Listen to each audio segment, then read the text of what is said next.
Good evening.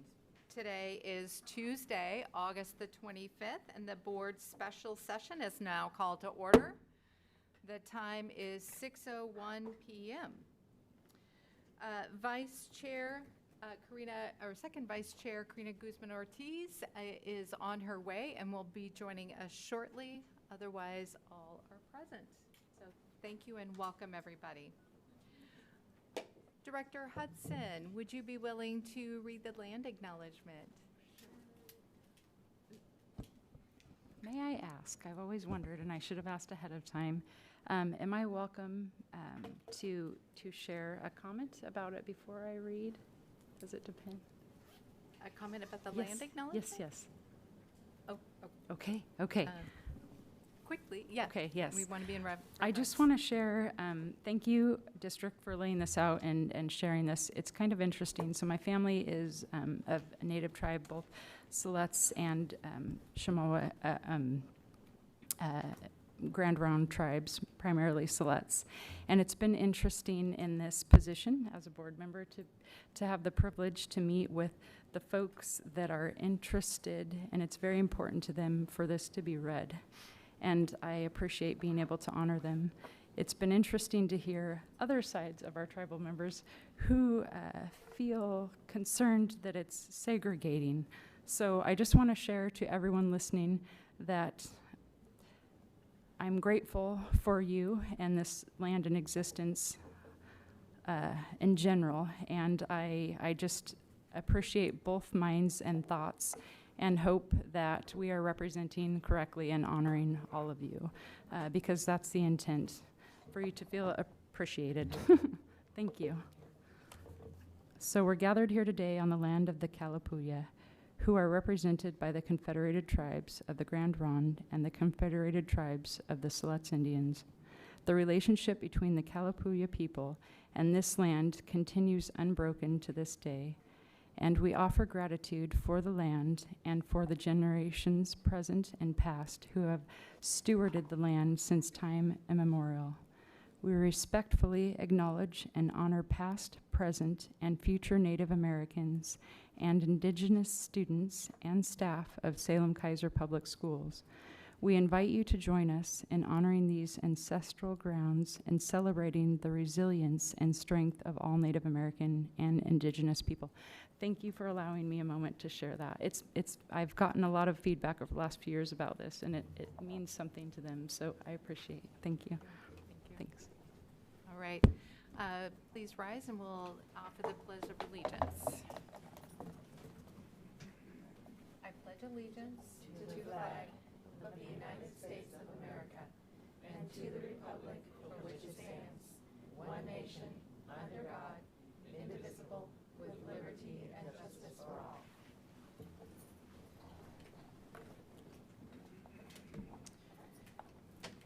Thank you. Superintendent Castaneda, are there any modifications to the agenda? There are none. Thank you. All right, well, we will move directly into the superintendent's report. Thank you. So we are sitting on the verge of the opening of school, which we will talk about and celebrate in a more expansive way soon. But for today, I will just say it is officially school time for most adults in our system. We have just hundreds of staff all across the district in professional development and in school planning days this week, and we are well on our way to a great opening. But we are also on the verge of a period of difficult decisions, specifically school closures. And there is a certain luxury about being in the very beginning of something that's difficult.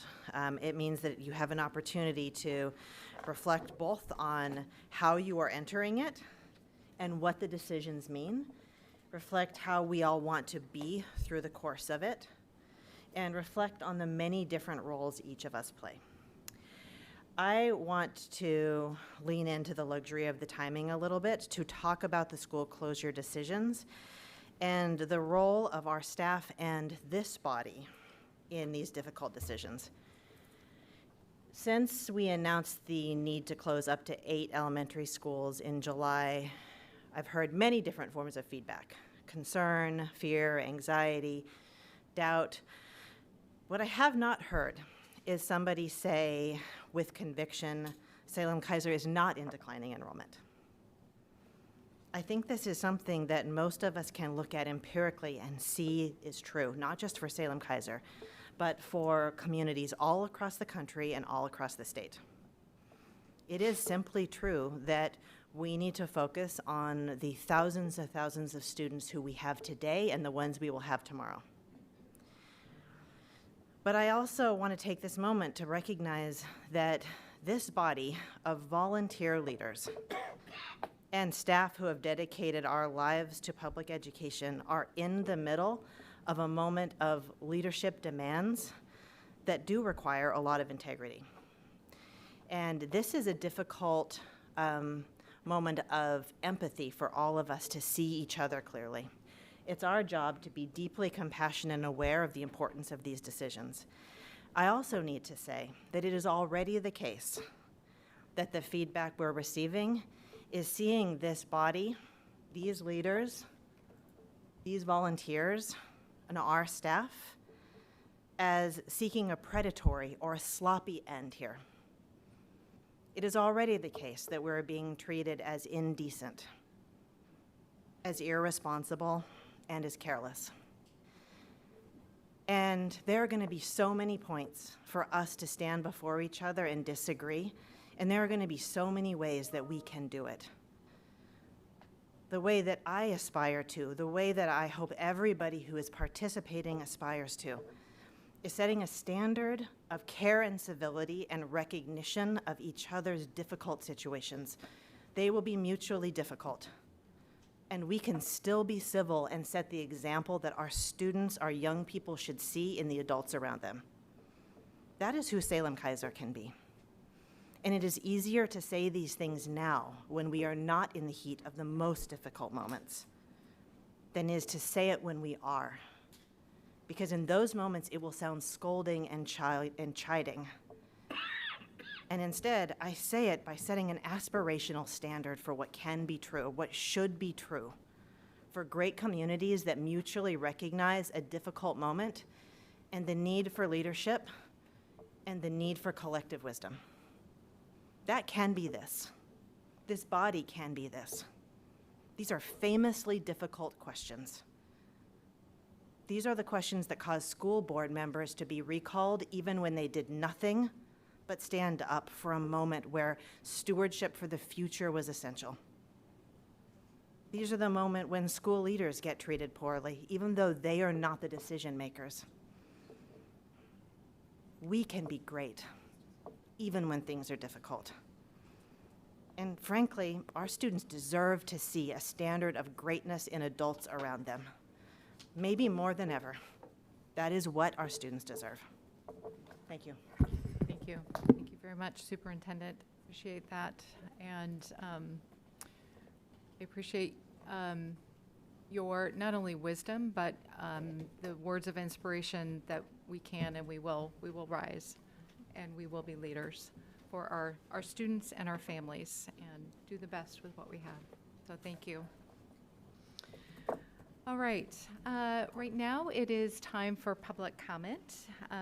It is that portion of the meeting, and we really appreciate absolutely everyone who's signed up and is here tonight to offer public comment. This is something that is very important to all of us as board members. As a reminder, all audience members are subject to immediate removal if you engage in abusive, threatening, vulgar, or hate speech, including speech articulated on signs and clothing, which violate the district's harassment and/or every student belongs policy. Please note that we provide an opportunity for public comment by virtual call-in, in person, or in writing. Electronic mechanisms are used for the translation. Each participant has 3 minutes. We have a countdown timer on the screen for monitoring time. The timer counts down from 3 minutes, and at 30 seconds, it turns from green to yellow, and at 1 second, it turns to red and plays a short bell to signal that the time is up. Please be mindful of your pace for our interpreters this evening. If the board receives written comment ahead of the meeting, the written comment will be posted on the district website. Tonight, we have 8 people signed up and have been selected to comment. First commenter is Hirsch Sangster. Is Hirsch with us this evening? All right. We'll move forward then to Nicole I.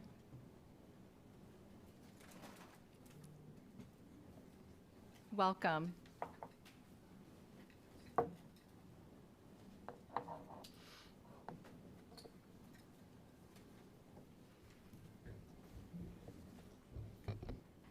Good evening.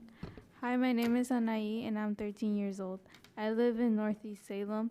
I'm here today because I heard you guys are thinking of closing up to 8 elementary schools in the district, which is funny because you were worried enough to request for comment to the city of Salem on March 25. Because on 1411th Street, a property owner wanted to combine 2 existing properties into one 1.3 acre parcel so it can be developed in the future.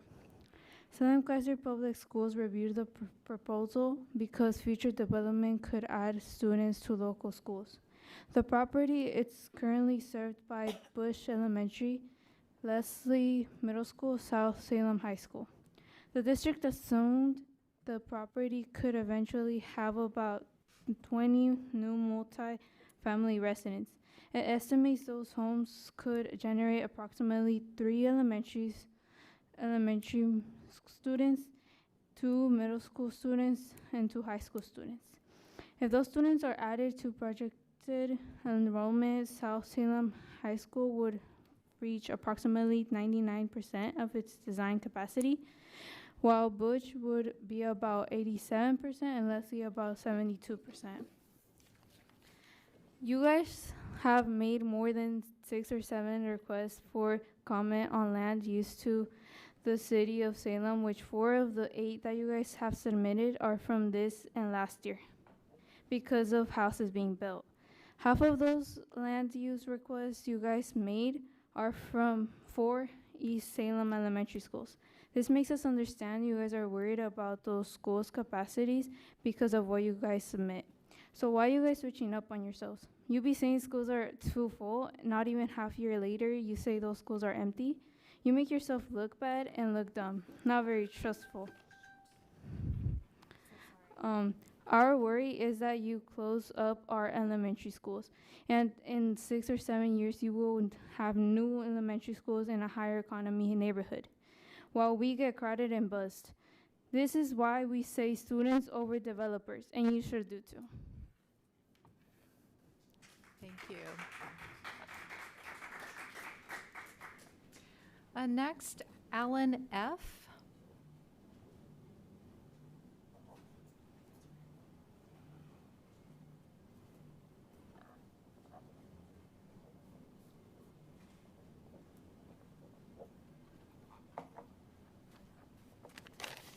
Welcome. My name is Alan. I go to Lamb Elementary School. I am going to be in 5th grade. I have a little brother who is going into 1st grade. I love my school and I don't want it to be closed. I want my little brother to go there too. My parents work very hard, and if my school closes, it will make it harder for my parents to take us to school. I love my teachers. I hope my little brother can meet them too. Kids have the right to learn. Please don't close our school downs. Thank you. Broderick Smith.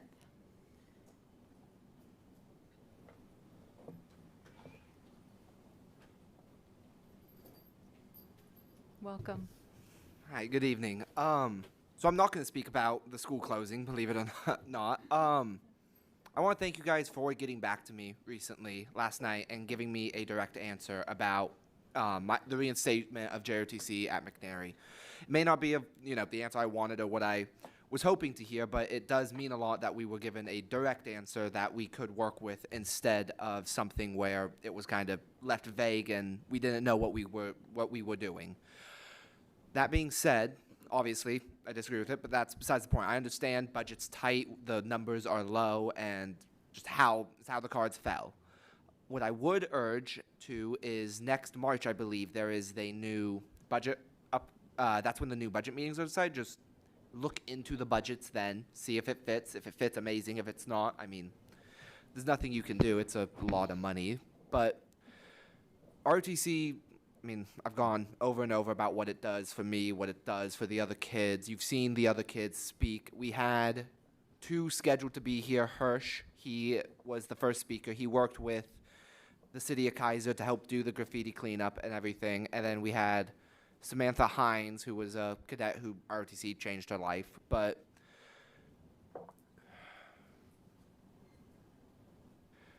we hold a military ball every year for ROTC. And at the last military ball, it was spoken, we had a cadet speak, and she said that ROTC is still a family, and you still have the ability to be together even without that classroom. We're still going to stay in contact. I talked to guys that graduated from ROTC when I was a freshman, so 3 years ago. I think that could be said about a lot of stuff, and I just wanted to come up here, thank you guys for considering the reinstation of the program. Urge that if budget becomes a little lighter next year to consider it again, even if I'm not necessarily advocating for it at that time. And just to thank you guys for the opportunity to be able to push for it. Thank you. Thank you very much.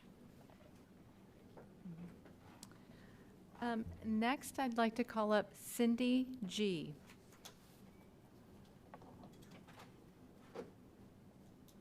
Is Cindy G with us? Wonderful. Welcome.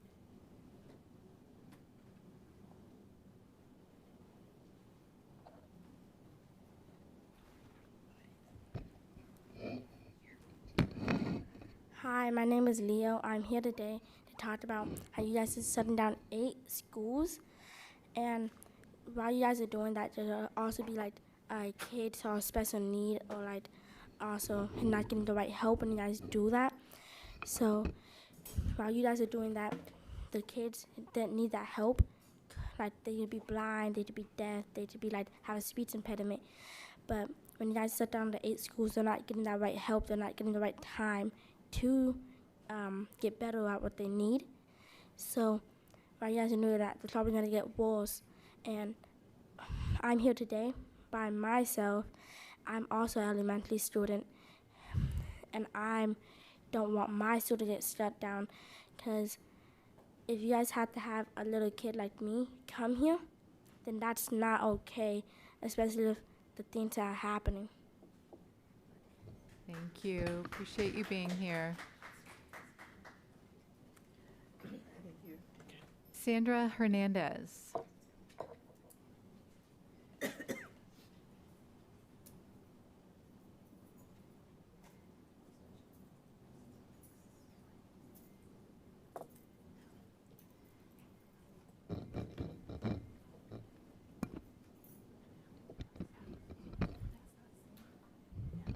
Hello, my name is Alex. I'm the youth lead organizer, peer support specialist, and community health worker with LUZ, also known as Latinos Unidos Siempre. I'm just going to be reading on behalf of the letter that was sent to all board members and superintendent as well on behalf of Alianza Poder. We are currently writing on behalf of Alianza Poder, a network of 9 sister organizations based in the Willamette Valley, to address the item Executive Limitation EL10, Facilities and Real Property, for the school board meeting today. Collectively, our organizations serve families and students, or thousands of families and students in the Salem-Keizer School District. Members of Alianza Poder, along with students and families, have expressed serious concerns about the Salem-Keizer School District's potential decision to close up to 8 elementary schools, as well as the pace in which the decisions are being made.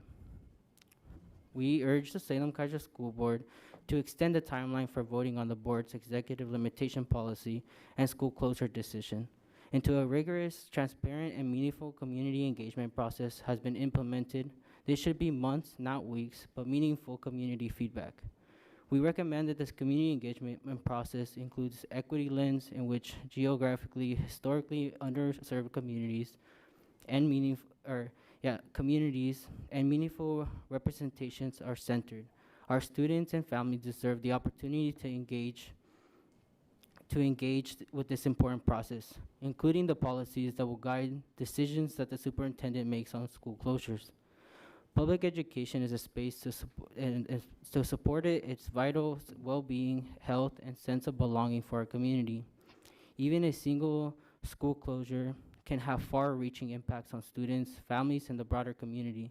And that's why we urge the Salem-Keizer School Board to investigate the historical impacts of school closures. Our elementary schools play important roles in shaping future students and their families according to years of collected data published by Research of Action. School closures are often related to land use issues that can contribute to neighborhoods' divestment in historically marginalized communities. In 2024, published by Education Week about a long-term impact on school closures that by age 26, students who have experienced school closures and 4.8% less likely to attend college, 4.7% less to complete college, and 1.3% less to be employed than their peers who have with similar demographics and similar sizes in cities who did not experience a school closure. The study has found that the students between the ages 25 and 20. Thank you. Thank you. All right, next I will call up Samantha Hines.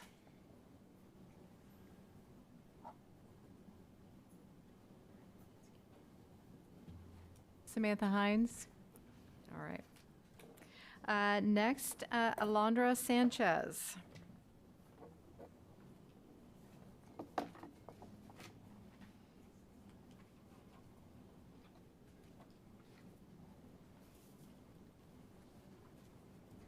Welcome. Hi, my name is Alondra. I'm speaking tonight as a community health worker, a peer support specialist, and a youth advocate, and someone who works closely with young people in our communities. I'm here because of the proposal to close up to 8 elementary schools cannot simply be treated as a decision about buildings, enrollment, or district operations. We need to talk about the children who will be directly affected, the families who will have to adjust to the new schedule, the educators who are already working in challenging conditions, and the communities that will experience the loss of a neighborhood institution. Most importantly, we need to ask, what will this decision actually mean for the health, education, and well-being of our children? Salem-Keizer School District has 44 elementary schools with an average enrollment of approximately 440 students per school.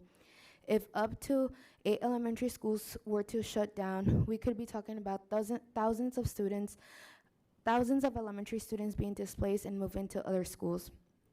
Our elementary classrooms are already not operating in an ideal environment. The average student-to-teacher ratio in our elementary schools is approximately 19 students to 1 teacher, while the recommended ratio is closer to 15 to 1. If thousands of students are considered into fewer schools, we have to seriously consider what happens to classroom sizes. We cannot claim that we are prioritizing student success while simultaneously creating conditions that could result in a more overcrowded classrooms. A teacher who is already responsible for nearly 20 students may suddenly be expected to support even more students. It can mean greater pressure on educators, and it can particularly affect students who need additional academic, behavior, or emotional support. We also cannot talk about closing elementary schools without talking about literacy. Elementary education is where we establish the foundation for reading and academic development. If our 3rd grade literacy outcomes are already significantly low, the national average, then we should be asking whether disrupting thousands of elementary students is the right strategy at this moment. If approximately 25.4% of our third graders are currently meeting literacy expectations compared with the national average in the 35 to 40% range, then we have a serious literacy gap that requires attention. And I have to ask you all, how does moving thousands of elementary students help us close that gap? Children who are already struggling academically need stability, consistency, and individualized support. They need support. They need teachers who know them. They need intervention services that can follow them effectively. And they need strong relationships with educators. Thank you. Thank you. And I want to say thank you to everybody who showed up this evening. It is great to hear everyone's voices. Really appreciate your time. Next on our agenda, we had scheduled to take a break, but we're a little ahead of time. So I'd like to propose to our group that we move on to our next item on the agenda, and then we'll take our break following that. So the next portion on our agenda is the readings and discussions portion of our agenda. We have with us Chief Operations Officer Odenthal, who will provide us with some information, and then we'll have time for questions followed by board discussion. And the focus this evening is on executive limitations, EL10, the facilities, and real property. So I'll turn things over to you. Thank you. Thank you, Chair Harnish, Directors, Student Advisors, Superintendent Castaneda. Thank you for the time tonight to talk about EL10 and the amendments we want to make to this, which will include our policies around closures of schools. If we could go to the next slide, please.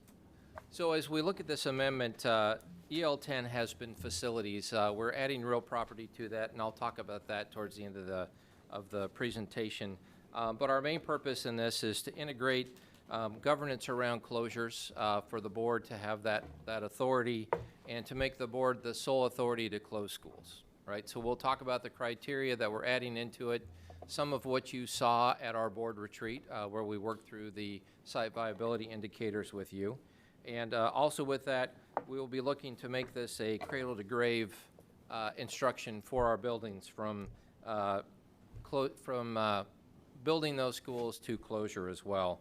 And it's meant to be an enduring governance that supports our buildings and our student needs for the future. Next slide, please. This is an overall timeline, and we've shared this with you at the board retreat. And if we could just push to the next slide. I've blown it up so you can see some of the more critical portions in there. What you'll see there is our process that we're on for closures and with this executive limitation. We're on that top line, August 25 today. This is the first read of this executive limitation amendments. We'll be back at your next meeting, September 8th, for the second reading and for looking for approval of the EL changes. And then from there, that will give us the information, the guidance we need to move to October 13th, where we will be presenting our closure list recommendations to you for the next school year that's upcoming. Not this school year, the next. And then with that, we will have a time for a lot of discussions, community engagement from that October meeting into December, where we will bring that to you, asking you for your approval December 8th to move forward with those closures. With that, we will, in that engagement time, we will also be working on boundaries, and there will be some initial piece that we'll bring to you in December, but final decisions on boundaries into the February timeframe is what we're proposing. Go to the next slide. I'd also say, and we don't have to go back a slide, also after that time, getting to the decision about schools, the most critical time is our transition of welcoming, working on those schools that will be receiving students and how we're welcoming them into their new atmosphere at those schools, the programs that will be available, but then also working through the grievance of our schools, grieving that we will have as we close schools and say goodbye to some of our iconic school. They're all iconic, right? All our iconic schools in the district. Hard to close any of them, but here we are. All right. with this, just to go back to the why we're going through this process and remind you of this discussion we had at the retreat, our enrollment has dropped by over 5,000 students since 2018. Our forecasts show that dropping down to a low of 32,000 another 5 years out. And so we've had this loss where we've gone from 42,000 students, we're down to 36 is what we're expecting in this year as we'll see how the enrollment goes this year. But then with the birth rate drops, looking at it will drop down to about 32,000.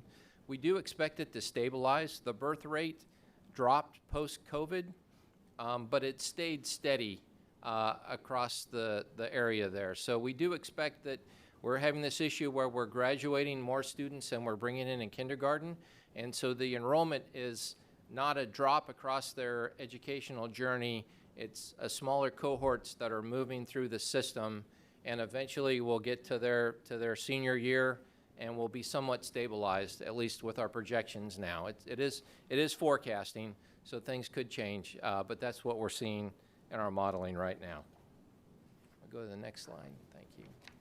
And one of the things, and I know it's counterintuitive, we're talking about closing buildings and saying goodbye to some of our structures, but the reality is what we're doing here is we are building the future for those ones that are behind that graph, right? The enrollment we've lost doesn't really matter.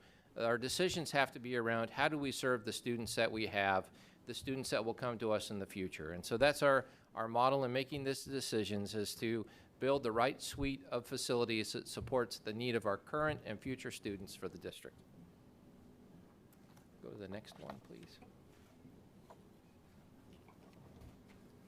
This is, again to the retreat, we talked through this. This is the site viability framework that is part of our long-range facility plan. I point out that this is not exclusively for closures. This is a model for gathering information about our buildings across these 7 factors that allows us to make decisions of what we do with our buildings. It could be closure. It also could be repair. It could be boundary changes to increase or decrease enrollment at that school and drive those things, but not necessarily just driving for closures. And it is something that we will use in our bond process in the future to help us make decisions about where we invest in our facilities. Just to walk through these, educational adequacy is really looking at those elements of the building that limit our ability to teach in those schools and the efficacy of that teaching. Things like what would apply here, things like the thermal comfort in the building. How is the heat or the cooling system, air conditioning or not? The lighting and acoustics in the building. What can we secure the building? Do we have a secure vestibule? Those sort of things that come into play here. Also, it has to deal with classroom size, the size of the room and the layout of that. Does it support a modern pedagogy in the classroom as well? And I would also say things like how is the library properly sized, the cafeteria, do we have adequate space for PE, the gymnasium or exterior of the building in this, and music spaces as well. And of course also where we have SPED programs, making decisions about where we support our students in the special education programs. Capital investment, that's probably a little easier to understand. That is about what is that deferred maintenance, that costs to bring the building back up to the standard that we would expect it to. So there's a bit of 2 pieces here. We talk about a facility condition index that no one here should really worry about. That's to bring the building up to where it would have been when it was brand new, but also we look at what it would cost to bring that building up to a modern standard, or if we can even do that. We have facilities in the district that are not susceptible to being repaired and made a modern school due to the nature of how they were constructed there. Equity and parity. This is really, there's a lot that goes into equity. This is really about does the building provide the opportunities for all students and give equitable access to programs across the school district so that we're having comparable programs in all schools, and can we support those? It deals with things, we look at our ADA standards in these buildings. Do we have access for all students to all parts of the building? But it also is about the programs we can provide in there. Does the building limit that? And does it limit opportunities for students that they might have at other schools, whether it's educational activities, events, athletics, music, etc. In that piece. Site limitations, really this is more thinking about the size of the property and what we have. Do we have adequate play areas exterior to it, to the building? We have some of our schools where we don't own the playground. It's part of a city park. We don't control that property. We don't, our kids go out there. We're not able to close it during the day. So there's issues like that. We also have places where parking is limited, or we create congestion with the parking on the street around the school, as well as whether we have room to grow in the future on those sites that we consider there. Enrollment patterns, I think that's fairly easy to understand. We look at the enrollment we have by school with our with Flow Analytics, our company that works with us on enrollment forecasting. We're looking at that forecast by school area, by boundary of how we see that changing in the future. It includes looking at any development that's on the horizon coming into that area. I would say also any land use permit that comes, the city notifies us of land use permits. We look at every one of those. We decide how much by formula that's part of with the Educational Service District. There's a formula that tells us how many students to expect from a development based on the type of units.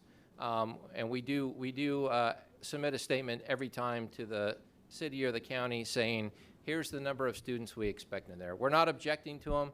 We're just on the record saying we expect X number of students out of this development, and that affects the capacity of our school by such and such a percentage. So we do that every time, and it's a bit of a groundwork just to let the city know where we're at on those issues. And if we do ever see one that tips the balance over a percentage where we're concerned, then we would have that discussion with the city. Transportation and access, that's really about how long are our students on the bus. Are they supported within the school by a good walking zone where we have students that are able to get there without a bus ride, that mile radius? But it's also affected by major streets in the area. So for instance, I can't foresee us ever having students directing them to cross Lancaster or Commercial, those type things, right? So we look at those walk zones, the bus, the transportation needs, but we also look at the congestion that's caused by parent drop-off in the area, the interaction with our buses, and is it safe for our students and for our families to come to the school. And then operating cost, of course, we look at the cost for each of the schools per student and also per square foot to operate and consider those. Now all these factors, not one of them makes a decision on their own. They all interact together.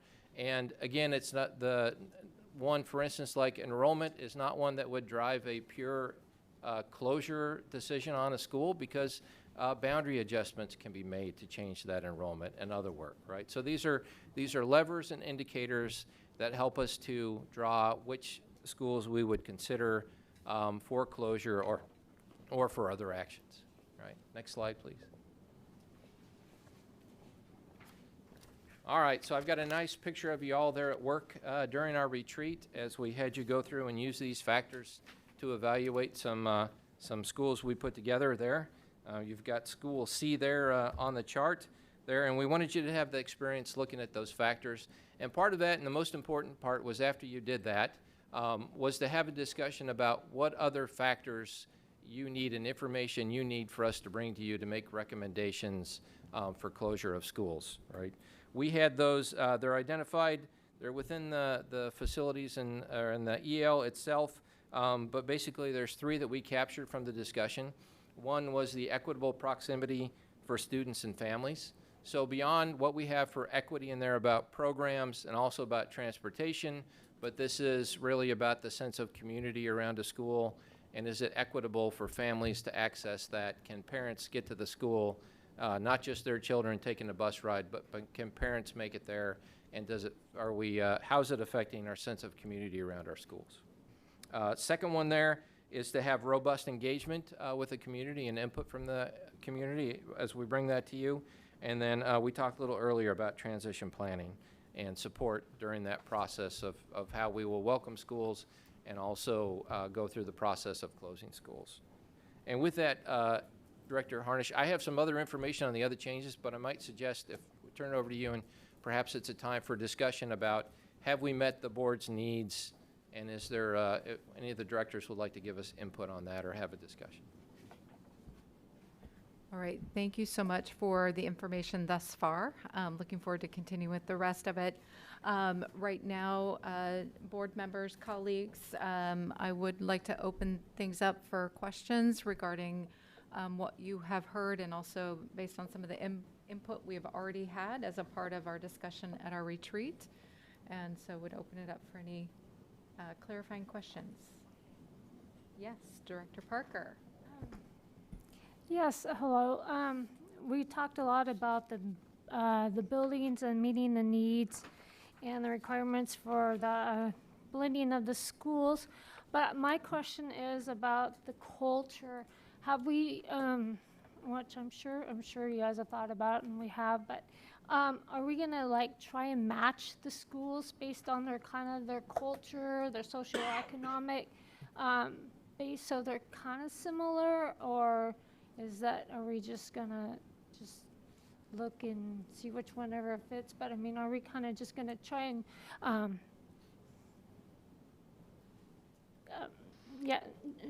try and maintain some kind of the same kind of culture within the students? Dr. Parker, I might start us off on that and then welcome our Deputy Superintendent Cobb to fill in additional relevant details. I mean, as we've heard in so many of the conversations we've had in the community, there are ways to think about this process as a technical one with measures, things that can be quantified, and then there's so much more of what schools are. And I think your question is at the heart of the so much more, the kind of immeasurable parts. I think there's a couple of answers to your questions, but I think the first and most important one is that I struggle to think of any two schools in our community that have the same culture. That is part of what makes schools so special, is that they take on unique characteristics that are part of their history, they're part of their neighborhood, they're derived from their families, they change over time. Our culture is dynamic because our community is dynamic. And so I don't see a direct path to trying to match things that are not matchable. But what I do think we can pay great attention to is thinking about the integrity and completeness of neighborhoods and communities. And that unit is a little bit bigger than a school. It's a larger geographic area. And so that is part of the considerations when you see these, and in particular, I would direct you to the transportation criteria. This is, about an imperative that we not get into a situation where we are, for the convenience of adults, transporting young people all over the city just to fill seats. It's about thinking really carefully about keeping communities as whole as possible, even as students attend different schools. I also think that there is a small caution that we should all be aware of if we were to try to embark on something like culture matching. To match cultures might be to make inaccurate assumptions about what culture means. And the ways that, that could go awry, or doing it based on race, or doing it based on economic status, and missing the fact that culture is actually a lot more complex and multidimensional than any of those single issues. So I guess my answer is in a form, because we're thinking about community. Specifically around culture analogs, I think that would be difficult to impossible. In addition, I think it would contain a myriad of risks that would be hard for us to avoid. But Deputy Superintendent Cobb has more to say. Thank you. The only thing I would add is that, thank you for that question. That's on our minds. Every school has a specific identity, culture, traditions that matter greatly because the people that make that school and that make that community created those. So what I think will happen is that as schools come together into a new space, they will have the opportunity to create their own identity and their own culture by the people that are joining in together in that new community. And we will be very careful and very thoughtful on how we bring those communities together to have those conversations and talk about what's important for students and families in those new communities to create that new identity that will matter to them. Thank you. Thank you. And then, Director Chandragiri? Oh, did you have a follow-up? oh, I just had one quick question. So, and if this, after we get the schools and we blend the schools, if the families decide that they don't want to go to the school that they were assigned to, do they have the right to transfer to another school, or are they allowed to, or they pretty much just have to go to this school? I don't know that we're that far into our planning. Those are still questions. We have a process right now called an in-district transfer where families can request to go to schools, but I don't know that that will be the appropriate process for these new change. So it's part of the things that we are considering. We don't have the process, the technical pieces yet. All right, thank you. Thank you. Director Chandragiri? Chair, thank you very much. I just want to stay with the EL that we are discussing today, so that keeping it at the governance level, Thank you. because some of the questions I'm hearing can kind of blend into operational level. So among the 10 item, that's the piece that we are talking about, EL 10, that the 10th item, failed to recommend replacement or closure. I heard the public comment from some of our young people.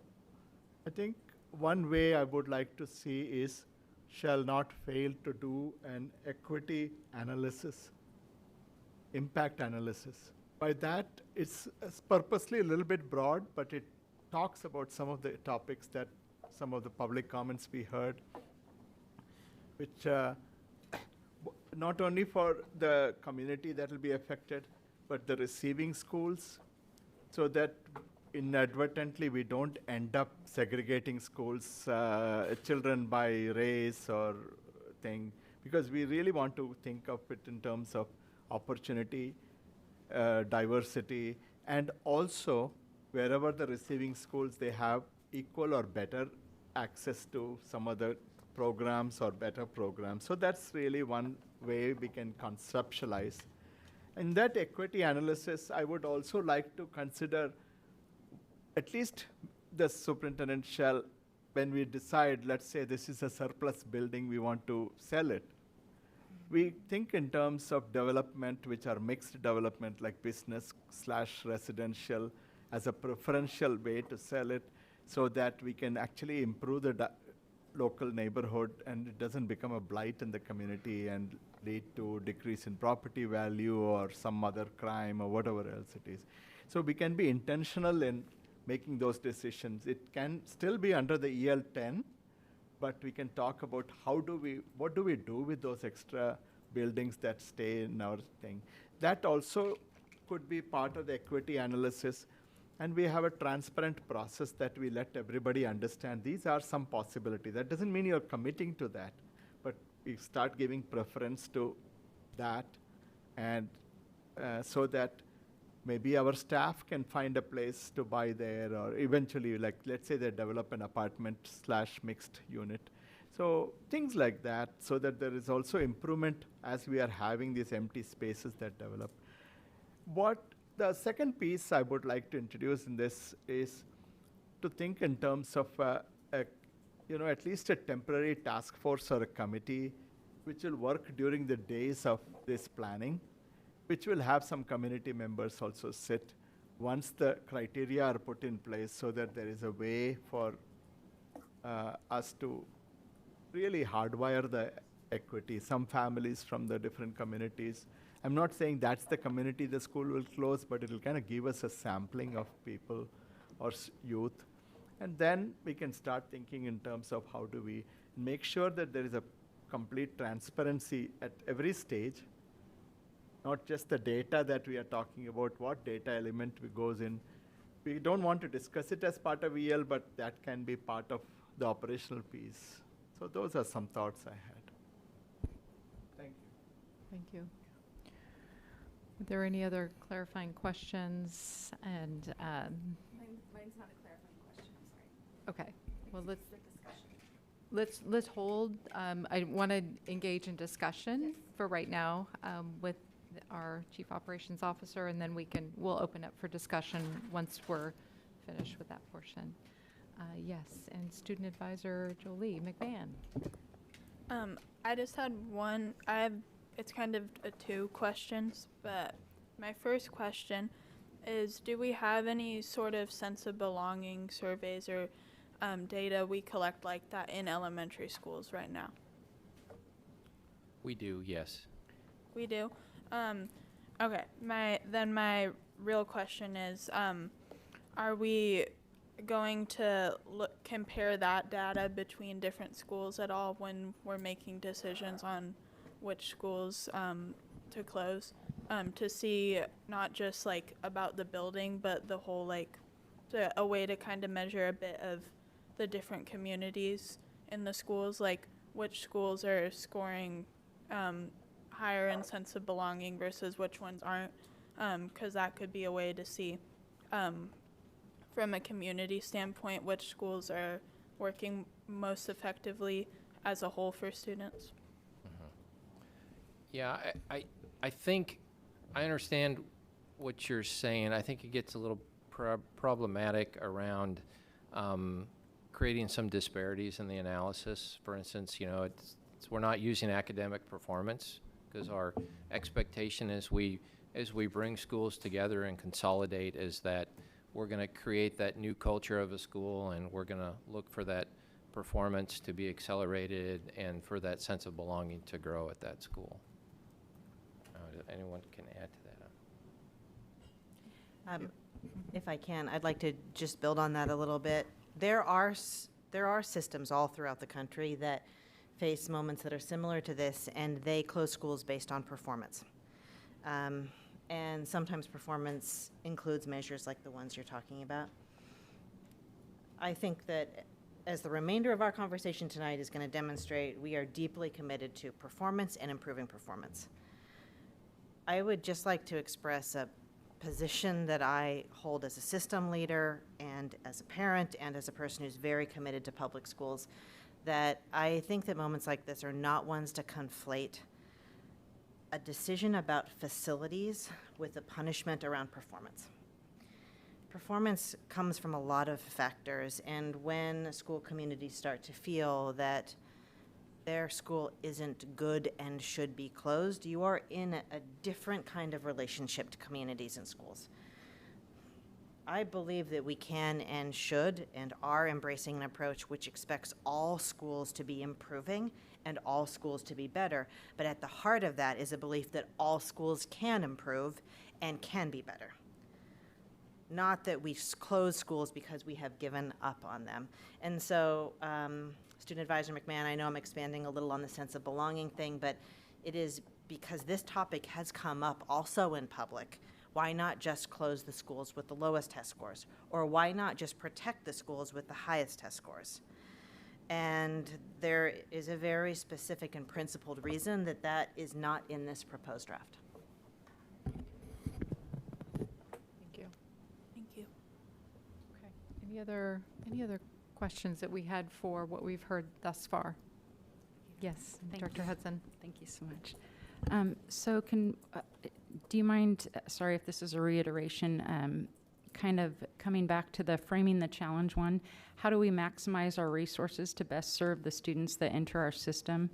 And then, you know, there's a second bullet point there.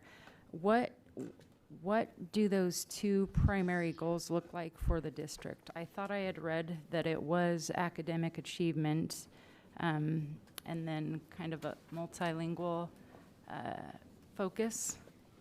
Do you have any specific targets as a district that you're kind of, how you would describe your definition of that? What are our greatest resources that the district sees currently? Are you able to kind of put that in a quick nutshell? Well, I'd say, I mean, this question is really about the facilities. We'll talk about the PGTs a little bit later as we get into that. And we're through this, we're trying to create those conditions of maximizing resources where we have around facilities and access to programs that can support those goals. Okay, well then I'll just add my second one there here on the board retreat closure exercise slide, community engagement and input. So along the lines of kind of what Director Chandra Giri had mentioned as far as the community engagement and team, I think now more than ever that is a pertinent thing to consider, but moreover, continuing on the community engagement input. I think that that is extremely valuable, and I think as far as cost effectiveness, I mean, it doesn't cost much to have those, and I think that will be one of the major assets right here to continue that out all the way through, honestly.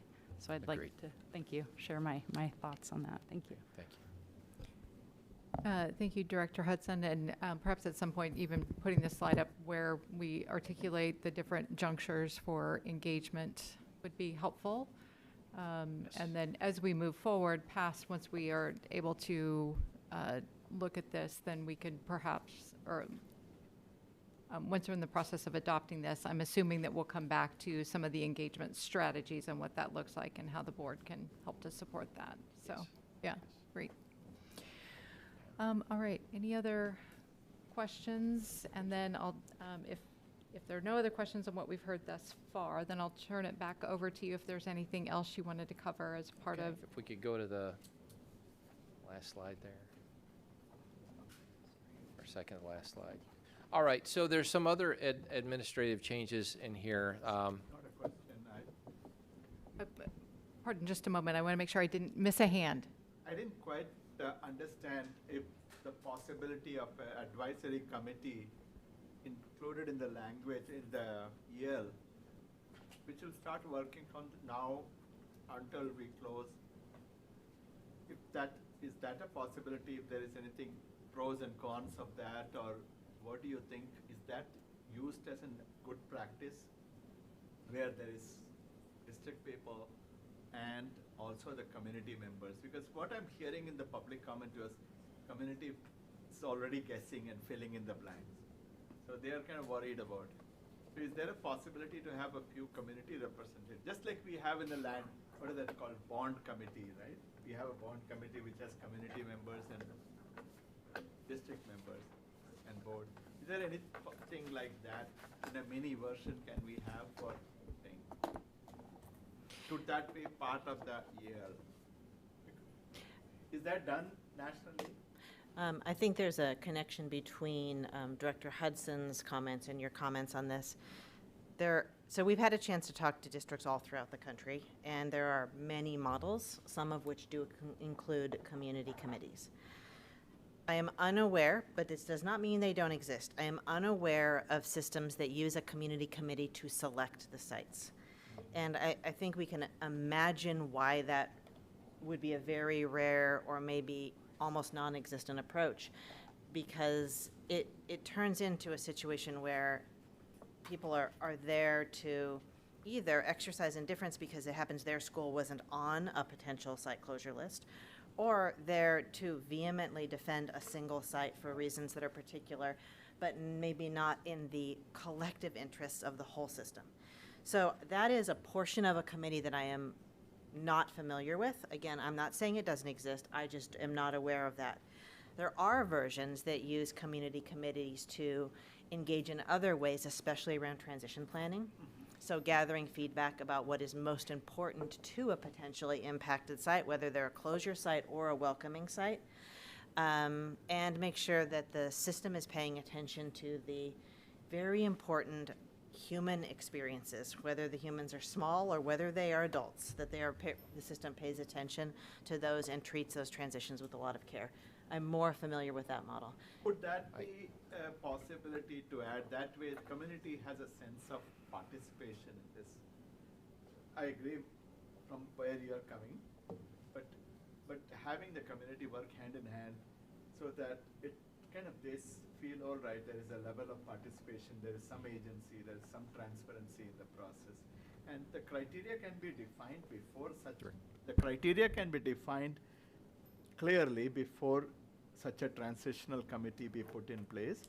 But what it does is it becomes like a shared collective participation, so there is good community involvement.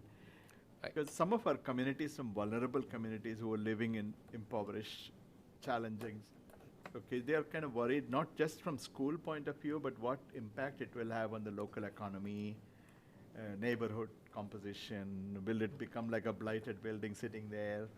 So all those are, I suspect, people start getting scared about it. So I just want to kind of voice it. Our boundary process does include a boundary advisory committee. That's within the policy that we have. So we will have a committee put together to work on the boundary pieces. I think, and whether we call it a committee or not, but as soon as we get to October and there's the announcement, we will be engaging the parents at both the closing schools, and as we talk about boundary adjustments and the receiving schools, we'll be in close contact and discussing with them. Whether we call it a committee or not, I don't know, but I almost don't like calling it a committee because I don't want to limit the participation and give more power to one group in there than others as we have those discussions. But there will be robust engagement, and we can talk more about that when we come back to you. Okay. Well, I'll turn things back over to you to cover the rest of your slides. Okay, all right. And these are a little quicker. These are more administrative. So one piece here is the EL10 is labeled facilities. We're asking to add and real property to it. And really the EL10 language stayed other than items 9 and 10, which added that. The one change I've suggested here is we basically, for construction right now, it says if we change any square footage in a building for construction, we are back to you for approval on that. I've added 10%. There's always small adjustments in square footage, so there should be a standard in here as to when we're coming back to you for those discussions. And then also, just to make this a complete one, EL9, asset protection, currently includes the acquisition and disposal of buildings, part of what Director Chandra Giri was speaking about, and we're suggesting to move it here.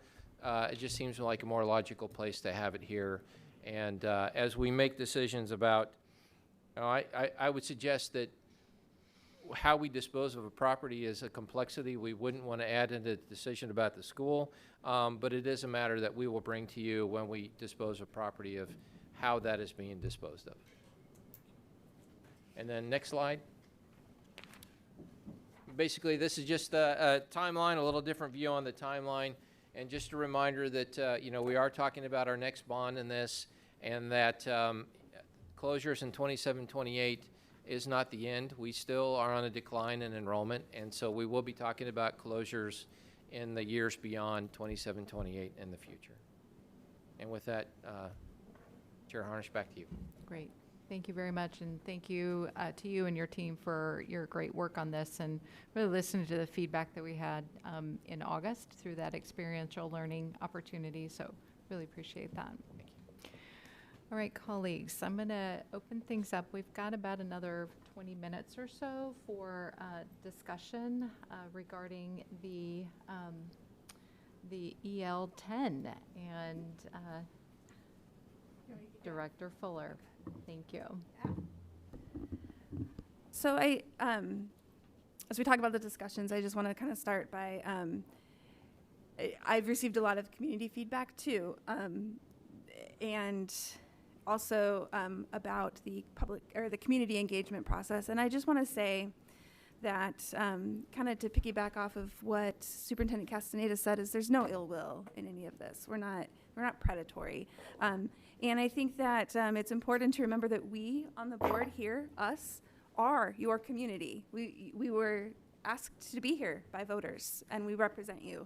And we will do our best to make the best decision as we go along. And as I say that, I'm starting my second school year. I can't really say I'm new here anymore. It doesn't have the same ring as it did last year at this time. But one thing I learned last year was through the process of our budget reduction, that it is important to handle each step one at a time. Director Chandagiri said that people are filling in the blanks and jumping ahead. Each step that we take affects the next step that we take. So if we give each step the time that it needs, we'll make a better decision. So I'm saying that because some of the things I've been asked is, well, what's going to happen when? And we don't know yet. We don't know. We're not there yet. We are simply at this point setting this policy and talking about it. So I just want to please just ask for a little bit of patience from the community as we do this one step at a time. The better step each one is, the best, the more focus each step is given, the better each step will be. Sorry if I'm slurring over my words here. One of the reasons that I wanted to be here on this board is because I think that students deserve good leaders and role models. And so I want to do my best to give that as we go through this process by, again, handling each step one at a time. We can't predict the future. We shouldn't even try. And each step affects the next step. So we are here to make the best out of this. And I just wanted to say those things. We are the community that's sitting up here. We're not all of it, but we are. So I see that, and I hope everyone else does too. One of the things that I was remembering from an article that came out recently in the Salem Reporter that talked about our policy governance and how that works is that silence means deferment. So as we're going through this policy, I know that we center all of the work that we do with equity. That's the main component of what we do. And I just want to make sure that that rings true in this policy as well as the other ones. I do not want it to be assumed. I would like it to be stated. I think that this came up earlier in a discussion with someone before this meeting. I was asking about how the equity lens that the district has fits into this. So those are, I think that's all that I want to add to the discussion right now. I don't want to take all the time, but thank you, Chair. Thank you, Director Fuller. Any other? Yes, Director Chandagiri. Yeah, this is a difficult decision. I think as a board, my hope is we follow at least 4 important principles. We approach this with some humility, saying that, you know, it may not be perfect. Commit to complete transparency at every stage. So that's what the radical transparency, I like to use that word. At every stage, this is what you're doing. This is what it means. These are the reasons, these are the cost savings, or this is how we'll reinvest, or whatever it is.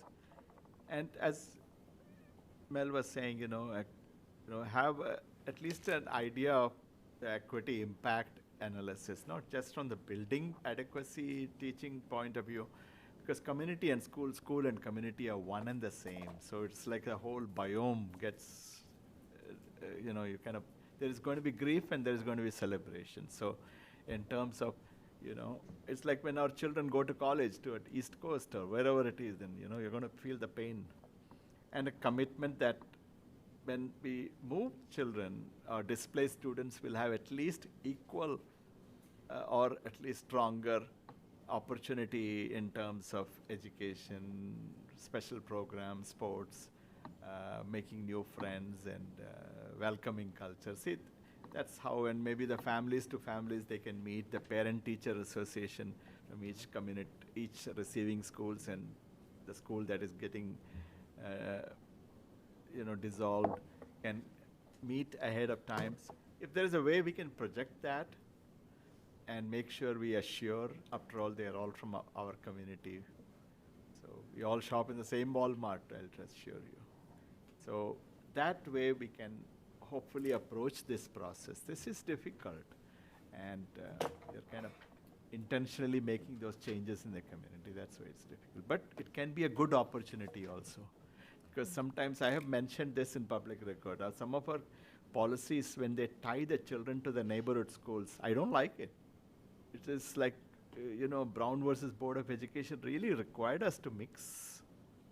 We are still in the Plessy days. So sometimes this may be a good thing that children will have better opportunities. So there is a lot of ways to look at it, in my opinion. Thank you. Director Guzman-Ortiz. Thank you, Chair. All right, this one might be long-winded, but I'm going to try to stick under 2 minutes. I just want to name, this is the first reading of this policy, and we've already heard, right, it's a challenging moment to be in, and even, just hearing everyone, I'm nodding my head, I'm thinking yes, and I know that this process is not going to be easy. Not a position I would have anticipated we would be in when I first came on the board in 2021. Enrollment trends have shifted since then, and I think I just want to reiterate that we are doing the best that we can with the information that we have in this given moment, and we're going to learn through this process. I know for some the July 31st announcement felt premature. I've received that feedback of, hey, why did you announce so early? That's actually freaking us out. But for others, it doesn't feel early enough, right? It doesn't feel proactive enough. And that is, there's multiple truths for folks and how they're experiencing this. And we are communicating and really asking community to participate in this policy development process. So just to reiterate, there's this, we'll come back on September 8th, and I hope that, this is conversation and the draft language, that community can take a look at that and send their additional thoughts and feedback. I know we've received already dozens of emails and people who have showed up, and for that I'm very thankful. I do want to echo Director Chandagiri's point around an equity impact analysis and what that might look like for us to do an assessment of, we have our equity lens, but thinking about what, and I don't know exactly what all could include, but thinking about the educational component, the family experience, that some of that is already in the viability framework. I think some of it is already included there, but I think I would support the more explicit approach. On 10B, and curious how my fellow board members feel also, one thing is to seek community impact, and then another, and connected to that is that feedback loop and the communication around what did we hear and how did that inform our decisions.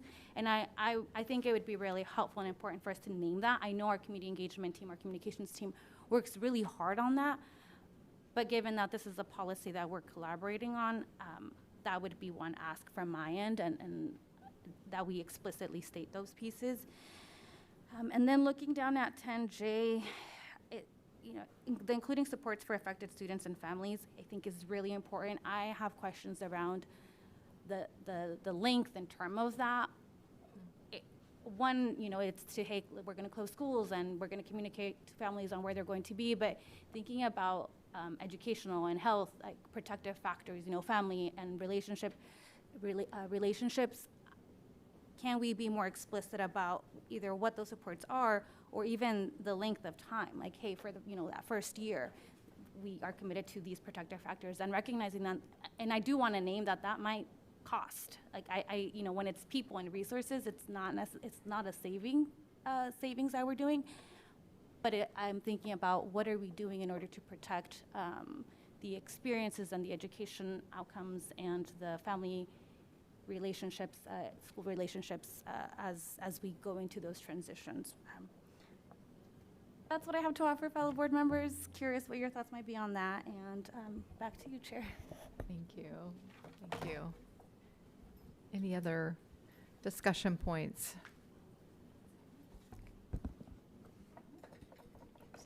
Director Hudson? Thank you so much.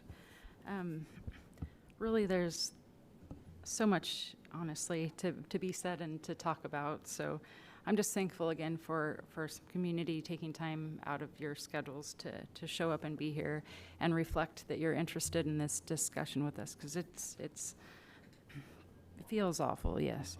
So I think that I would like to see the money moving forward prioritizing classroom instruction, teacher safety, academic outcomes. I think that the local communities should continue, as I already mentioned, should have a voice, but my thoughts of that are, so I don't want the children to have to pay for our financial decisions that led us to this to begin with.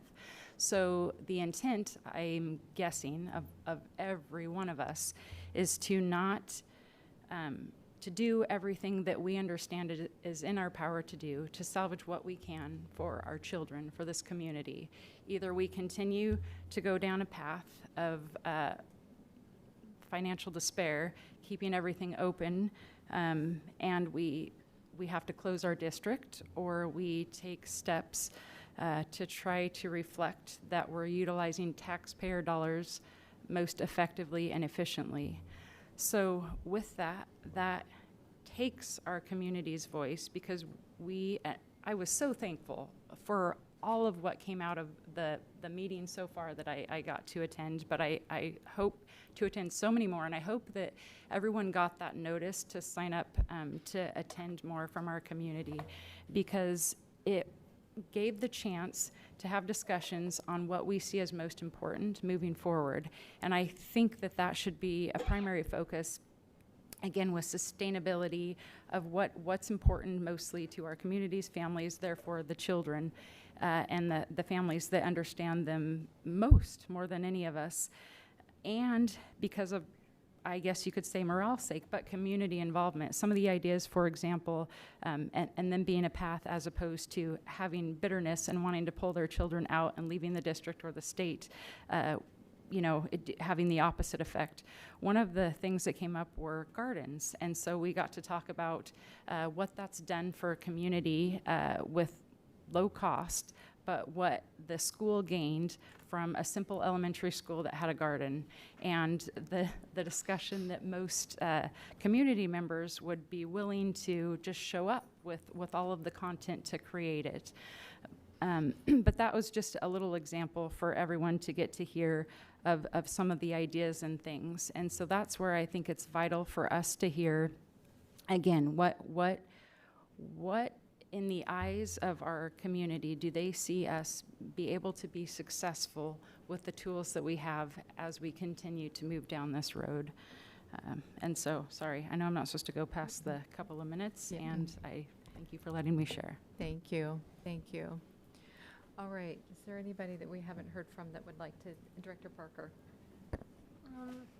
It's just more of a comment than anything. On 10J, I just kind of want to emphasize the transitioning planning for the closing, the receiving schools, especially for the special ed kids, the kids who have a lot of routines, a lot of the kids on the autism spectrum. It's going to take a lot of time, and this is very, very, very, I want to emphasize this transition, because some kids, all kids need transition, but there's a particular group in general need as much time as possible to make a smooth transition.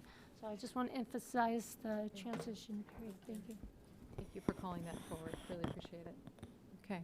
All right. Yes.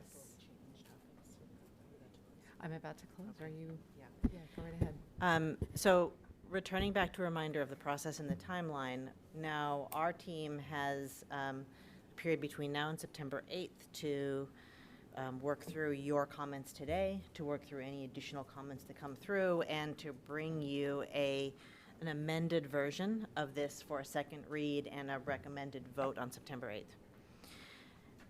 I want to particularly recognize Director Chandragiri and Guzman Ortiz for being examples of actionable feedback.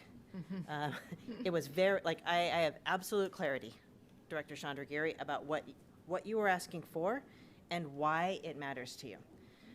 For the comments that were more open-ended, it is difficult for us to know whether or not you were sharing thoughts that matter about this topic, or whether they were en route to a request for a change.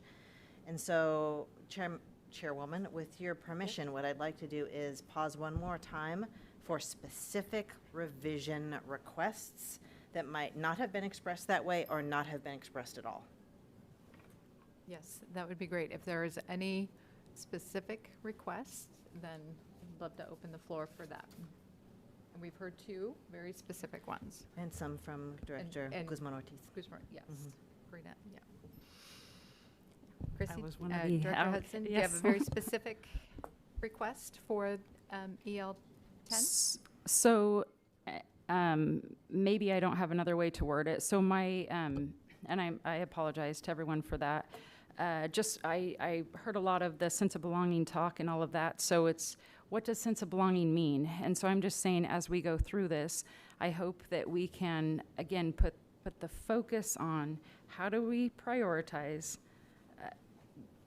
as much as great of quality of classroom instruction out of all of this as we can, and try not to drift off into to other things that don't kind of stay focused on our core. Does that make any better sense? The request? Is there a specific thing that you would like added? Or changed. Or changed in what was presented? That's the purpose here, so that we can respectfully ask the district to go back and look at that. So while you're thinking, Director Chandragiri. Yeah, I just want to build on that, if I may. So could that be worded in this way, that the receiving schools will have similar or greater program opportunities than the school from where they came, equal to or similar, or because, you know, let's say a child is enrolled in special ed. Will the receiving school have special ed? If the child is having some counseling availability in one school, will the receiving school have that? If they are in, say, mathematics, I'm just using that as an example. So will that similar type of math club or a program will be available? I'm not saying it has to be identical, but as a parent, I'm just thinking, okay, will be there similar something? Robotics club is here, so will there be a similar? It's not necessary that we can guarantee, but at least an opportunity will be try to simulate as much equal to or better.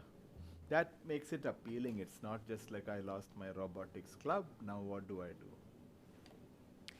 I think that gives us enough for us to think about and talk about. I want to offer a word of caution. We cannot get into a point in which the policy is asking us to match at a club level. But I think where you started at a larger level, you know, for example, it could be that 10J addresses, as Director Parker had mentioned, specifically addresses a guarantee of adequacy of support, especially for our most vulnerable and marginalized learners. That would capture special education and especially self-contained special education program offerings. So I think that's a good hook for us to be able to talk about more. Thank you. I don't know if that addressed your concern. Okay. Great. Thank you. Thanks. That Thank you way very the much. parents are not worried that this school they're moving, Yeah. they don't have anybody there. Yeah, great. Thank you. Appreciate that. All right. Well, with that, I think I am going to draw this conversation to a close. And again, Director Oldenthal, thank you so much for all of your work on this. And thank you, colleagues, not only for your comments, always appreciate those, but most importantly, at this juncture, getting really specific on some of the things that we want to improve this policy that will ultimately guide this sobering process that we have in front of us. So thank you for that. All right, we are going to take, let's see, an 11-minute break, and we will come back at 7:35.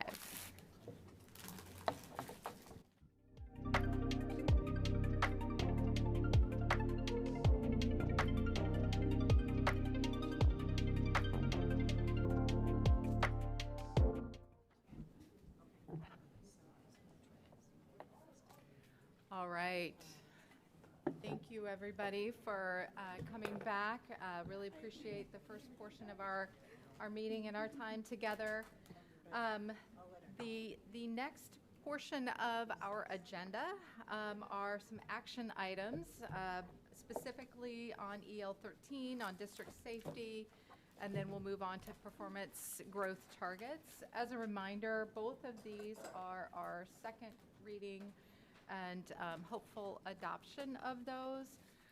So my plan for this evening is to introduce the topic, then pretty quickly call for a motion, and then we can begin discussion if there is any need for follow-up discussion based on what was presented.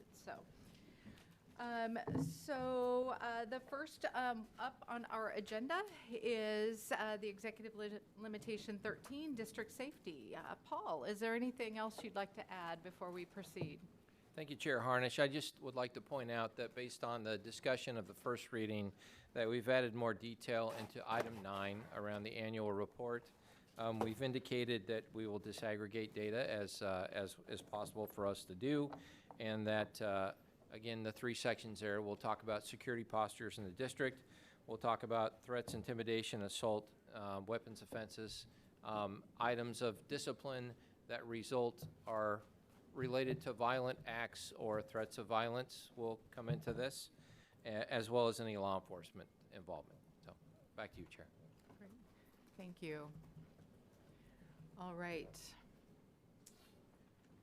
Well, I would love to entertain a motion to approve Executive Limitation 13 District Safety as presented. Do I have a motion? Director Parker, thank you. Do I have a second? Director Fuller. Wonderful. So we have a first and we have a second. With that, I will open things for any further discussion.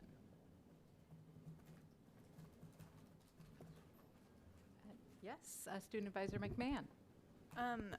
I just wanted to say I've reviewed this document and I think it does align with our district core values well, and I urge board members to approve it. Thank you. Thank you very much. Yes. I also agree with Student Advisor McMahon. I also took a look at the handout. Closer to the mic, I also agree with Student Advisor McMahon. I took a look at the handout that was presented and shown and shared by Mr. The Director Chandelier. My bad. And I feel like I also agree with it, and I feel like the board should vote on favor. Wonderful. Thank you. Thank you both. Yes, Student Advisor McMahon. I just forgot to add one other thing. Another thing I wanted to highlight about this executive limitation is I think it's important that the data collect is only annual, because I think if we have more than yearly data, like more than once a year, that takes away from the amount of time our safety team is actually focusing on their actual safety duties and keeping our schools safe. Because if we had more than just annual, if we had more data than annual multiple times a year, that would take away from the quality of observation and safety in our school. Thank you. Director Chandagiri, did you have a comment? Thank you, Chair. Yeah, I really want to say that some of the students who were here, they just left. I wish they were there, because this EL 13 is a new policy for us, and I don't want us to look at it as a policy. It's hopefully it's a beginning of, a promise to our children, families, and communities that safety will not have to wait until some bad things happen. It kind of moves us towards a system where we can start thinking ahead of time. Our community has been asking. This is like the validation of years of persistence by our students, youths, parents, advocates, including some of the students from the LUS advocacy group who raised these concerns for years. At least I became aware of it in 2019. So this is how, over time, they have given us a lot of input. And to me, EL 13 is just the natural culmination of that. We have to thank our community for bringing this up in their persistence, their strong asking for transparency, accountability, and a way to rebuild trust. We have heard from many community members who have been impacted, including Latino, Black, Pacific Islanders, and other communities. So I really would like to see this as a structural framework rather than anything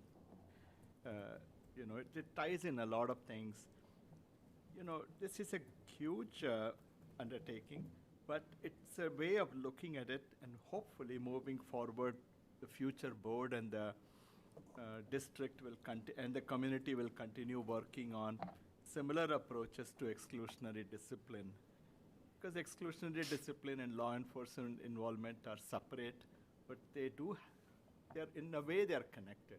When children go through exclusionary discipline, then they are at a bad trajectory, including getting into trouble. So I think hopefully this is the same approach they can take, and moving forward, that should also be a part of it, using the same structural approach. While the district does, at the operational level, a lot of things to implement it and change or quality improvement, etc., which will be their lane as a district and the community. So this also really requires reaching out to our community partners and saying, together, let's think of our children's safety. So I really like it, and so I will be supporting it, and hopefully, I wish our students had stayed and listened to this part of the discussion, but hopefully they can watch the video, I guess. Thank you for bringing it up. Really appreciate that. Thank you. Director Parker. Can you put your mic down? Thank you. Comment on 4, that shared access with students and family in and out of school. I think that is very important because families might not always know or understand with language barriers and everything, but sharing this information I think is very, very helpful. Thank you. Thank you. Director Guzman-Ortiz.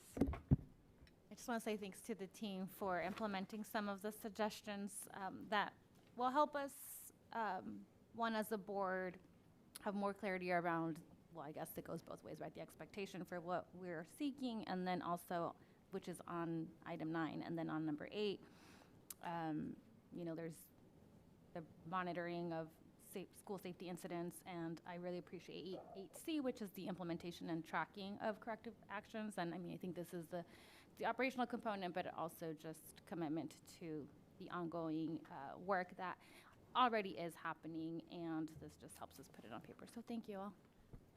Thank you. Thank you. Chair, I had submitted a written piece for the record. If you will kindly accept that as part of the record, that I didn't want to read the whole thing, so I just wanted to make sure that will you be open enough to accept that as a part of the record? Yes, thank you. What I had to share. Yes, thank you. Yes, will do. Thank you. Appreciate that, calling that out. All right. Any other comments? If you'll allow me one brief comment. In the originating presentation on this that we heard a few months ago, maybe in May, June, a large portion of the discussion was on exclusionary practices and disproportionality. And I think that I can speak for our district and our team in saying that we care about that issue very much. An overuse of exclusionary practice is an issue that we try to pay attention to and must ever aspire to be better at. Disproportionality is just the additional layer of a typically racialized dimension on top of exclusionary practices. Dr. Chandragiri and I have had a number of conversations along with Chief Operating Officer Odenthal about the importance of this data set.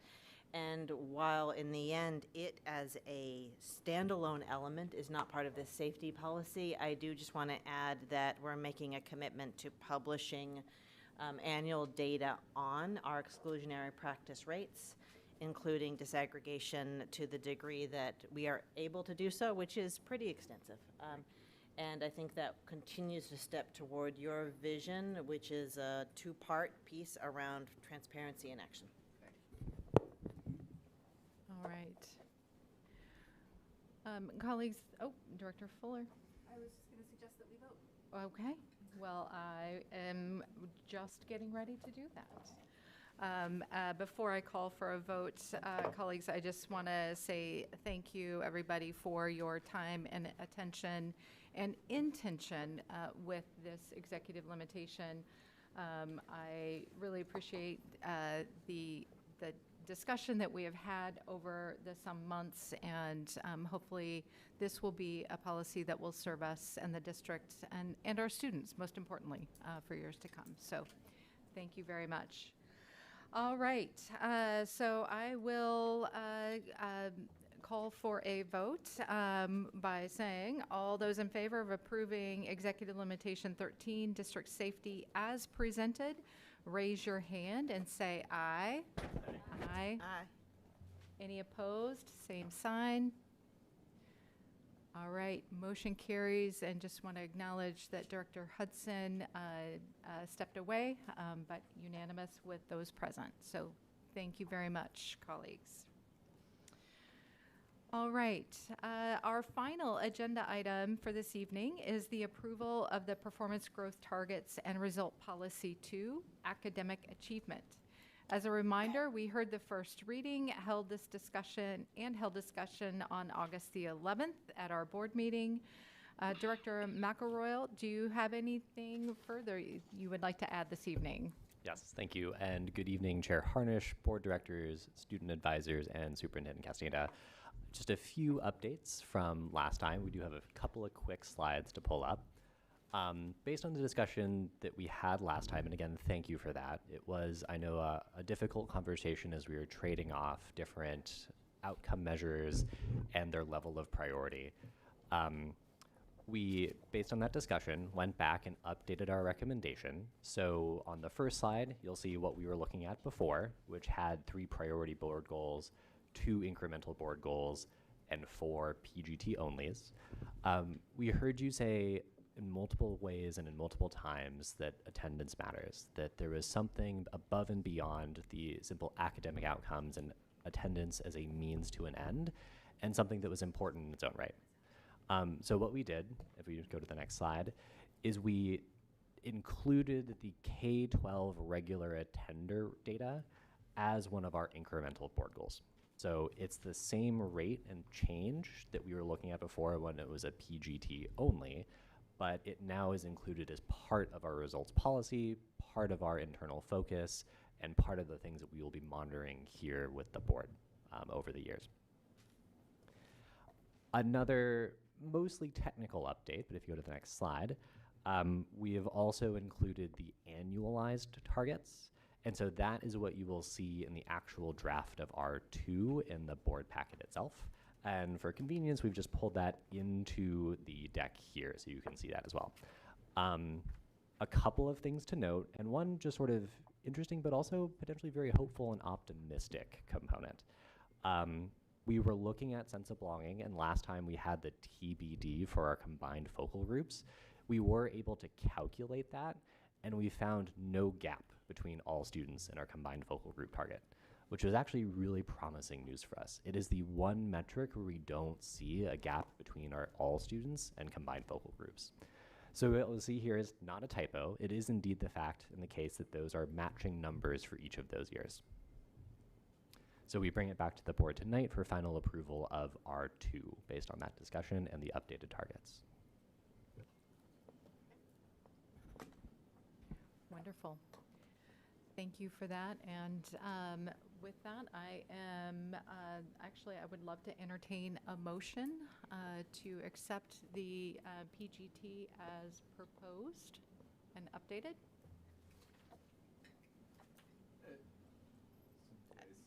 Director Richardson. I move that we vote on our annual targets as proposed.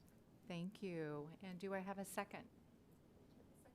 Director Fuller. All right. So we have a first and we have a second.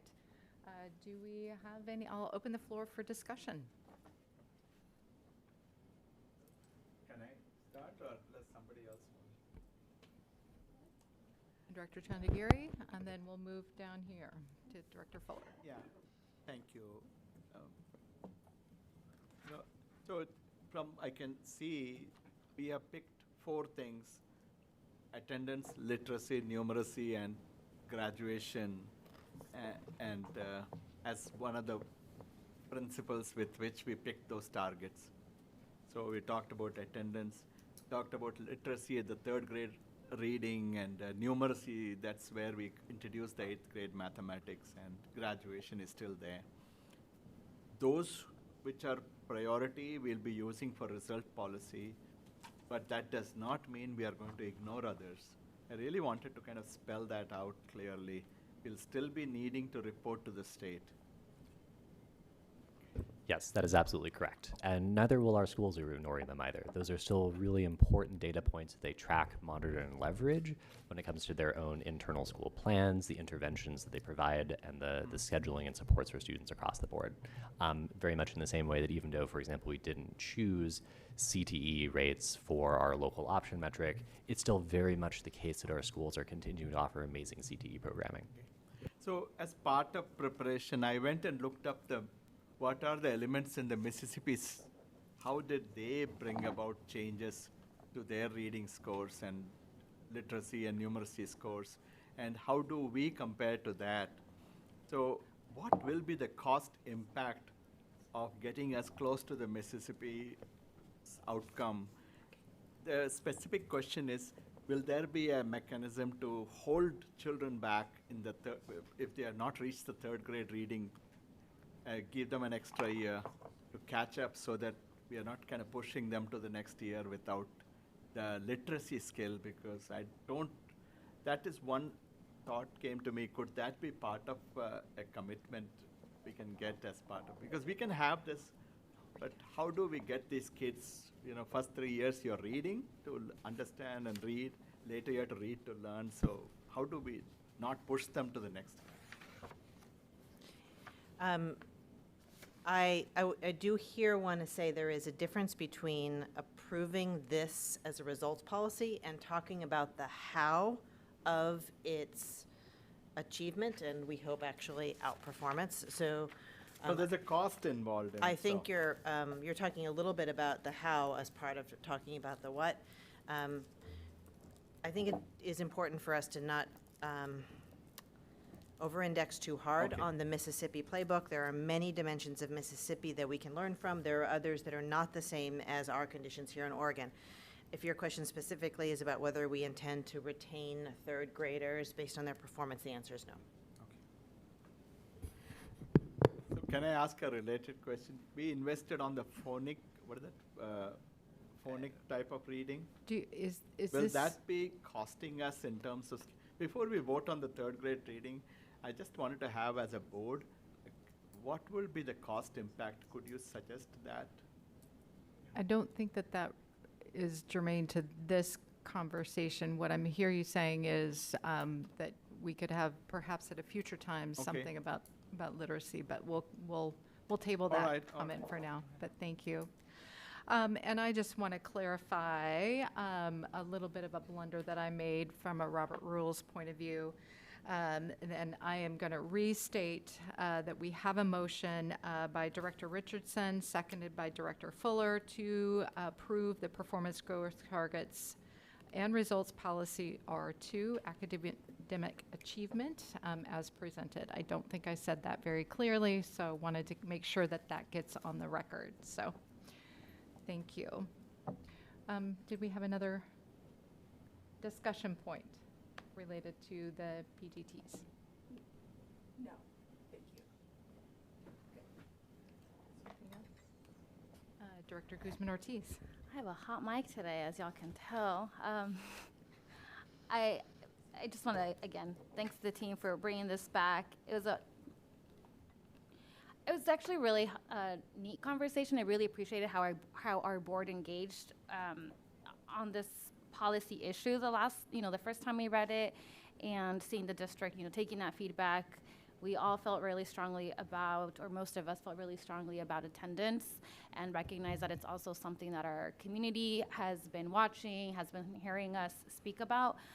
I also do want to reiterate, and I think, you know, I'd say my commitment as a board member, and hopefully, you know, for us all around our role in supporting attendance within community, recognizing that teachers can't do it on their own, and school building administrators do a lot, and again, they can't do it on their own. So this is really going to be a continuous community effort. And although it's named here, I'd say it's named here because it matters to us, but I think we can all understand that it's really going to take a village to see those numbers increase, especially for that number of students. I mean, we're talking, you know, 38,000 plus. And so it's going to take, and I appreciate the team because I had questions about what does that mean for the data? And, you know, looking at it, that's small increments, and I understand why. It's small increments because it's moving a massive number of students. And I also do want to say, just this last one, our goal is that all students are learning, are reading, are engaged in math, and these are measurable, achievable numbers. I hope that is very clear for our community as well, and I know it's something that we have had to speak about ever since our last our two results to policy revision, that these numbers don't mean that this is all we hope for our students, but that these are the numbers that we are reaching for right now to help us make that measurable growth. May we continue to invest in our students, you know, as much as we can, and provide the supports necessary so that we can reach those 100+ levels. Nonetheless, I will be supporting the policy as presented. Thank you. Echo those comments. All right. Well, seeing no other hands, I am going to call the vote at this point. All those in favor of approving the performance growth targets and results policy 2, academic achievement as presented, raise your hand and say aye. Aye. And I believe Director Hudson may be online with us, so I just, did we lose her? She dropped off. All right, thank you. All right, any opposed, same sign? All right, motion carries unanimously with those who are present, and Director Hudson had to step away, so. Congratulations, board. I think we have made it through our special agenda, or our special session agenda. A lot of work represented in our conversations and our votes this evening, and I want to say thank you. Also, I might be remiss if I didn't acknowledge that today we saw the loss of a national icon. Dolly Parton passed away today, so I just want to acknowledge that. And we are indebted to her in our community with her investment in literacy through the Dolly Parton Imagination Library, and I'm just so excited and proud that we will continue that legacy through our work in community. So thank you all for your support in that. With that, ladies and gentlemen, I am going to bring us to a close. So it is 8:01, meeting adjourned.